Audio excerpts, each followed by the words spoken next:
Kalau kita ngomongin soal novel misteri, kebanyakan orang-orang pasti bakal berpikir gak jauh beda dari novel yang mengangkat cerita tentang psikopat, kalau nggak detektif, kalau nggak ya horor seperti hantu-hantuan. Nah, kali ini aku akan mereview sebuah buku yang benar-benar isinya tidak jauh beda dari tiga pendekatan tersebut.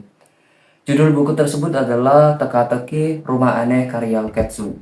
二重扉ドアの位置は Nah, sebelum kita memasuki ke pembahasan utama dalam menceritakan isi novel ini, ada beberapa informasi dasar yang perlu kalian ketahui tentang novel Teka-teki Rumah Aneh.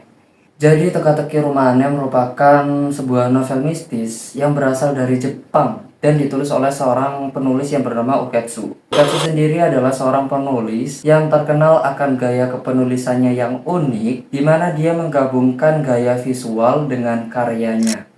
Buku ini pertama kali terbit di Jepang dan baru diterjemahkan ke berbagai bahasa, terutama bahasa Indonesia pada tahun 2024, tepatnya pada bulan Maret. Nah, kalau misalnya kita lihat dari segi alur, novel ini cenderung menggunakan tipikal alur cerita yang maju. Namun, cara penyampaiannya saja yang berbeda. Karena cerita dibangun melalui diskusi dan analisis, sehingga itu bukan menceritakan kejadian secara langsung. Dan meskipun kronologi terus-terusan maju, pembaca cenderung diajak untuk menyusun ulang peristiwa-peristiwa melalui informasi yang sudah ada sebelumnya.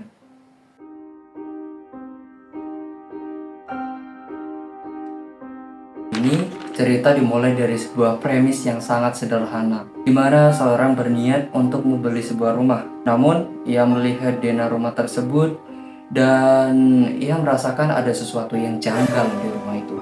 Bukan sesuatu yang langsung terlihat mencurigakan, tapi kayak lebih ke perasaan bahwa ada bagian-bagian yang tidak masuk akal. Karena ada rasa mencurigakan itu, ia meminta bantuan kepada seorang penulis untuk menganalisis denah rumah tersebut.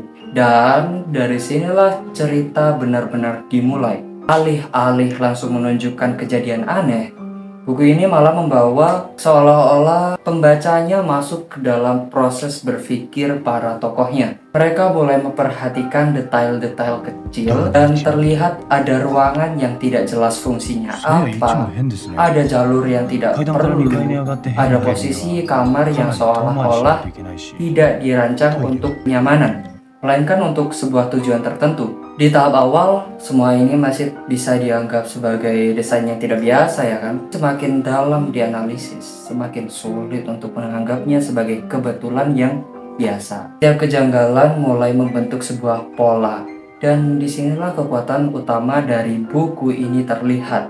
Penulis tidak memaksa pembaca untuk langsung percaya pada satu teori, melainkan membiarkan kita ikut berpikir secara liar. Setiap kesimpulan dibangun untuk perlahan, dan hal-hal kecil yang awalnya tak tampak penting dan sekarang menjadi sebagai petunjuk kita sebagai pembaca. Seiring berjalannya cerita, analisis terhadap denah rumah semakin berkembang. Muncul dugaan bahwa rumah ini memiliki ruangan tersembunyi dan jalur rahasia yang memungkinkan seorang bergerak tanpa terlihat.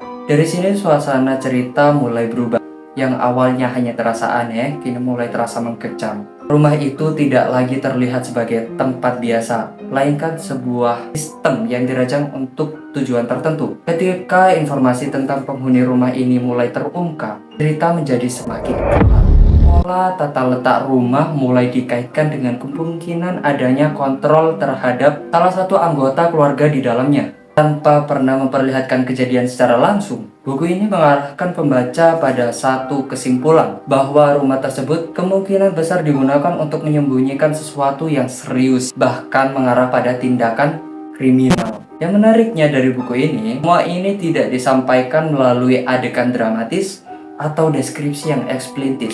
Tidak ada adegan pembunuhan yang terlihat, tidak ada pelaku yang diungkap secara pasti, semua hanya berupa hasil analisis yang semakin lama semakin sulit untuk disangkal. Hal ini membuat pengalaman membaca buku ini terasa agak berbeda gitu. Namun, pendekatan ini juga menjadi pedang bermata dua bagi kita sebagai pembaca. Sebagai pembaca, ketika ada jawaban yang benar, pasti di akhir cerita bisa terasa menggantung. Tidak ada konfirmasi final tentang apa yang sebenarnya terjadi, siapa pelakunya, atau bagaimana kronologi lengkapnya. Tapi di sisi lain, justru disitulah letak kekuatan buku ini.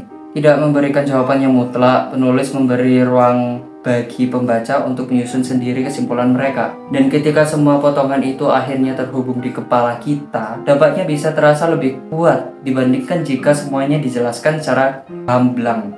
Dari segi kelebihan ya, buku ini cara penulis membangun misteri dari suatu yang sederhana seperti denah rumah adalah hal yang jarang ditemukan. Kekurangannya juga cukup jelas sih. Bagi pembaca yang mengharapkan cerita dengan aksi konflik langsung atau penyelesaian yang tuntas, buku ini mungkin terasa kurang memuaskan. Sebagai penutup, Teka-teki Rumah Aneh adalah contoh bagaimana sebuah cerita misteri tidak harus bergantung pada kejadian besar yang meninggalkan kesan. Dengan adanya pendekatan yang lebih halus, buku ini berhasil menciptakan rasa tidak nyaman yang justru lebih kayak terasa lebih nyata gitu. Ini bukan sekedar cerita tentang rumah yang aneh, tapi tentang bagaimana sesuatu yang terlihat normal biasa menyimpan sesuatu yang sangat gelap di baliknya. Dan setelah membaca buku ini, mungkin kita akan melihat sesuatu yang sederhana seperti denah rumah dengan cara yang sedikit berbeda.